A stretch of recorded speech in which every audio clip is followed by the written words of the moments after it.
হংকংয়ে গিয়ে শ্লীলতাহানি করেছিল ডাক্তার সন্দীপ ঘোষ। তার জন্য তাকে জেলেও যেতে হয়েছিল।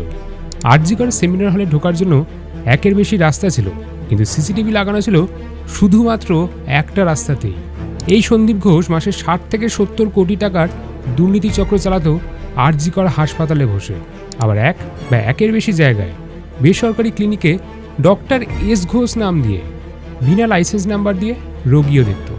তো আরেকদিকে সন্দীপ ঘনিষ্ঠ এক ব্যক্তি অনুমান করা হচ্ছে যে তিনি দুবাই থেকে বাংলাদেশ হয়ে তারপর এই বাংলায় সোনার কারবার চালাতো, যার বাড়ি থেকে ইতিমধ্যেই প্রায় 7 কোটি টাকার সোনার গয়না বাজেয়াপ্ত করেছে এনফোর্সমেন্ট ডিরেক্টরেট।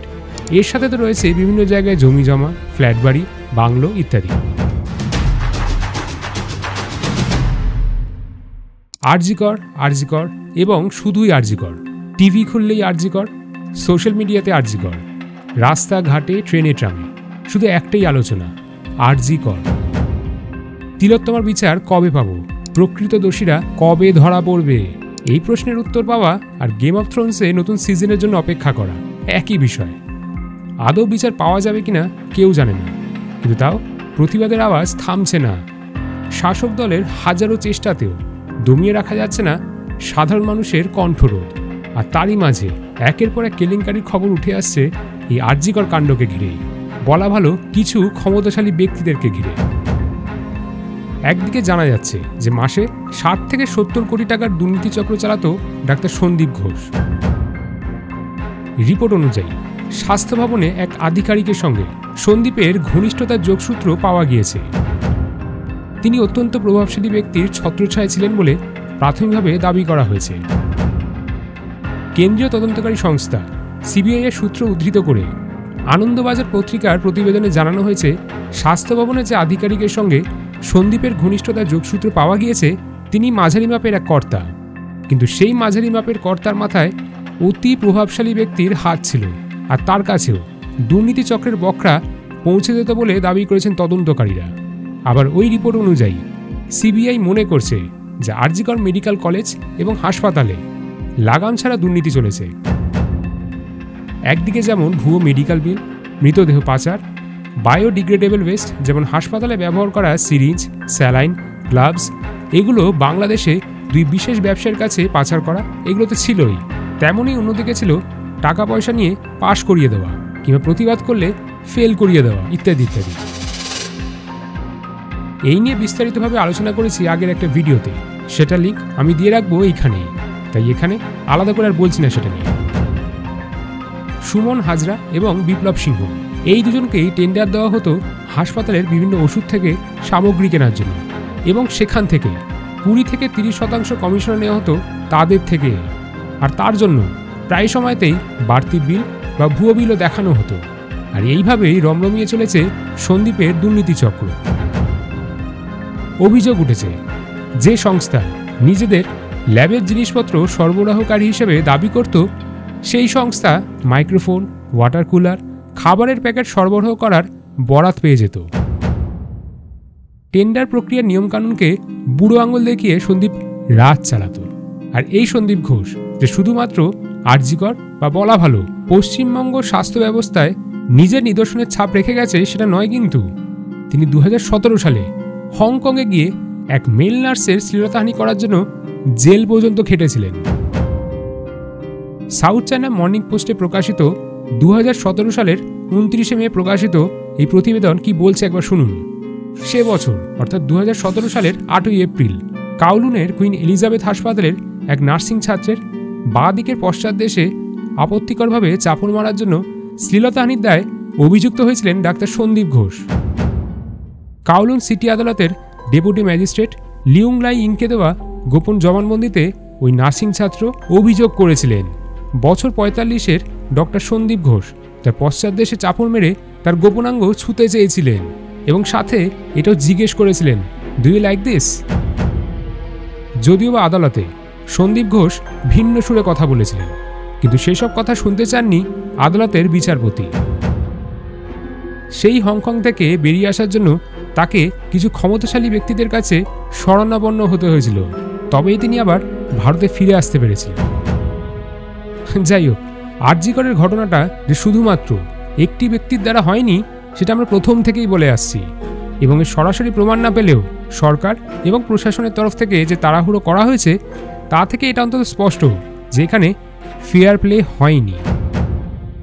যদি এটা ধরা হয় যে শুধুমাত্র সঞ্জয় রায় জড়িত ছিল ওই ধর্ষণ এবং খুনের ঘটনার সাথে, তাহলে পুলিশ আধিকারিক এবং হাসপাতাল কর্তৃপক্ষ কেন তড়িঘড়ি সব প্রক্রিয়া শেষ করে দেয় এবং যাতে দ্বিতীয়বার আর মেয়েটির ময়নাতদন্ত না হয় তাই তড়িঘড়ি দেহ দাহ করে দেয়? কেন এত বড় একটা কথা বললাম? প্রথমেই বাড়ির লোককে বলা যে আপনার মেয়ে আত্মঘাতী হয়েছে, তারপর ঘন্টার পর ঘন্টা বাড়ির লোককে সেখানে বসিয়ে রাখা, ময়নাতদন্ত সন্ধ্যে 6টার পর করা, ময়নাতদন্ত হওয়ার পর এফআইআর রিপোর্ট জমা পড়া, যেই এফআইআর রিপোর্টে আনন্যাচারাল ডেথ শব্দটা ব্যবহার করা, এবং বর্তমানে আমাদের কাছে যা যা তথ্য আছে তাতে এটা বলাই যায় যে ময়নাতদন্ত এক প্রকার জোর করেই করা হয়েছিল এবং তাড়াহুড়ো করে। কেন আবার এই কথা বললাম? নিয়ম অনুসারে সন্ধ্যে 6টার পর কোনো রকম অস্বাভাবিক মৃত্যুর ক্ষেত্রে সেটা আত্মঘাতী হতে পারে, দুর্ঘটনার জেরে হতে পারে, খুনের মতন ঘটনা হতে পারে, সেই সব ক্ষেত্রে সন্ধ্যে 6টার পর ময়নাতদন্ত করা যায় না। আরও নির্দিষ্টভাবে বললে 2019 সালের এসওপি অনুযায়ী, মানে পশ্চিমবঙ্গ সরকারের দেওয়া তথ্য অনুযায়ী, ময়নাতদন্ত দুপুর 12টা থেকে 4টের মধ্যে করার কথা, কিন্তু অত্যাধিক কাজের চাপের কারণে সেটা সকাল 9টা থেকে বিকেল 4টের মধ্যেই করতে হবে, এবং ময়নাতদন্ত করার জন্য দুপুর 3টের মধ্যেই দেহ গ্রহণ করতে হবে। তারপরে যদি দেহ আসে তাহলে ডিসি অথবা এসপি র্যাঙ্কের আধিকারিকের থেকে লিখিত অনুমতি নিতে হবে, এবং সেই হাসপাতালের অধ্যক্ষ অথবা সুপারিনটেন্ডেন্টের অনুমোদন থাকা প্রয়োজন। আর এই কথাই উল্লেখ করেছিলেন সেদিন 3 সদস্যের পোস্টমর্টেম টিমের একজন, অর্থাৎ ফরেন্সিক বিশেষজ্ঞ রীনা দাস। কিন্তু এই ক্ষেত্রে ফরেন্সিক বিভাগের প্রধানকে চিঠি লেখেন টালা থানার ওসি। আবার ভালো করে শুনুন, টালা থানার ওসি, ডিসি কিংবা এসপি র্যাঙ্কের কেউ নয় কিন্তু। তাই জন্যই এবার প্রশ্ন উঠছে যে ওসিকে এই চিঠি লেখার অধিকার এবং অনুমতি কে দিয়েছিল?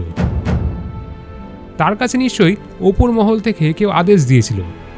কে সেই ব্যক্তি বা ব্যক্তিরা? সেই চিঠিতে কি লেখা ছিল জানেন? ওসি চিঠিতে লিখছেন যে জরুরি পরিস্থিতি এবং কিছু বিশেষ ইস্যুতে বিকেল 4টের পর ময়নাতদন্ত করার অনুমতি দেওয়া হলো, আর তার ভিত্তিতেই তড়িঘড়ি সেই দিনই ময়নাতদন্ত হয় ও সেই দিনই সৎকারও হয়ে যায়। বর্তমানে সেই ওসি অর্থাৎ ইন্সপেক্টর অভিজিৎ মণ্ডলের এখন শরীর খারাপ, তিনি হাসপাতালে ভর্তি। যদিও বা এর আগে আমরা অনেকেই উডবান হাসপাতালে সেই দৃশ্যগুলো দেখেছি। যাই হোক, এর সাথে সাথে আরজিকর হাসপাতালের শাসক দলের ছাত্র পরিষদের সহ সভাপতি, যে কিনা নিজেই বলেছে যে সে নর্থ বেঙ্গল লবির একজন সদস্য, তাকে সকাল 10টা নাগাদ সন্দীপ ঘোষ ফোন করে বলে ওই সেমিনার হলে আসার জন্য। আর এরপরে সেই মাছের বাজারের ভিডিও আমরা দেখেছি। স্বপন সাহা, যাকে সন্দীপ ঘোষের অতি ঘনিষ্ঠ বলে মনে করা হয়, তার বাড়ি থেকে এনফোর্সমেন্ট ডিরেক্টরেট প্রায় 7 কোটি টাকার সোনার গয়না পেয়েছে, এবং তিনি কোনো হিসাব বা নথি দেখাতে পারেননি বলে সেই সমস্ত কিছু ইডি আধিকারিকেরা বাজেয়াপ্ত করেছে। তাদের ধারণা এই স্বপন সাহা দুবাই থেকে প্রথমে বাংলাদেশ, তারপর বাংলাদেশ থেকে ভারতে নিয়ে আসতো ওই সোনার গয়নাগুলো, এবং এনফোর্সমেন্ট ডিরেক্টরেট এই ক্ষেত্রে সুমোটো কগনিজেন্স নিয়েছে তদন্ত করার জন্য, এবং একাধিক ভুয়ো সংস্থার হদিশও পেয়েছে তারা। আর এই বাংলাদেশে যখন কথা বললাম এর আগে তো বলেইছি যে কীভাবে বায়োডিগ্রেডেবল ওয়েস্ট ভারত থেকে বাংলাদেশে পাচার করা হতো। এবার জানা যাচ্ছে যে জমি কেলেঙ্কারি নিয়েও বাংলাদেশের কিছু ব্যবসায়ীদের যোগসূত্র থাকতে পারে, এবং সম্ভবত তাদেরই মারফত স্বপন সাহা সোনা গয়না ভারতে নিয়ে এসেছিল, আর এখান থেকে সমস্ত বায়োডিগ্রেডেবল ওয়েস্ট বাংলাদেশে পাচার হতো।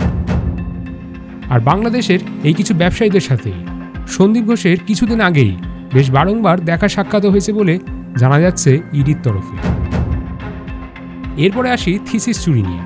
আনন্দবাজার পত্রিকার এই প্রতিবেদন বলছে আমাদের তিলোত্তমা একটি থিসিস পেপার নিয়ে কাজ করছিল, যেটা তার থেকে জোর করে তাকে না জানিয়ে অন্য এক বিশেষ ইন্টার্ন ছাত্রকে দিয়ে দেওয়া হয়, যার জেরে সরব হয়েছিল নির্যাতিতা, এবং সেটা থেকেই শুরু হয় তার সাথে কর্তৃপক্ষের সংঘাত। এখন প্রশ্ন ওঠে যে সিবিআই কি করছে? আচ্ছা, একটা কথা ভাবুন তো, আপনার কাছে কোনো প্রমাণ নেই, প্রমাণ সব লোপাট হয়ে গেছে, যে আপনাকে বলা হলো তদন্ত করতে, আপনি কি করবেন? কিছু সার্কামস্ট্যান্সিয়াল এভিডেন্সের ভিত্তিতেই তদন্ত করবেন, তাই তো? এবার ভাবুন তো যে আপনার ওপরতলা আপনি কি কাজ করছেন সেটা দেখতে বা জানতে আসছে না, বা আপনাকে জোর করে কিছুই বলছে না, আপনার সে ইচ্ছা থাকবে কাজ করার?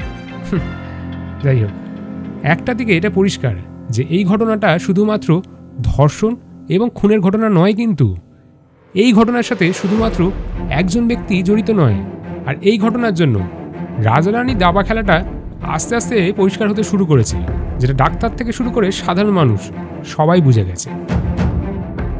তাই উৎসবের মেজাজে কেউ তিলোত্তমার কথা ভুলবে না, কারণ সবার একটাই দাবি, বিচার চাই।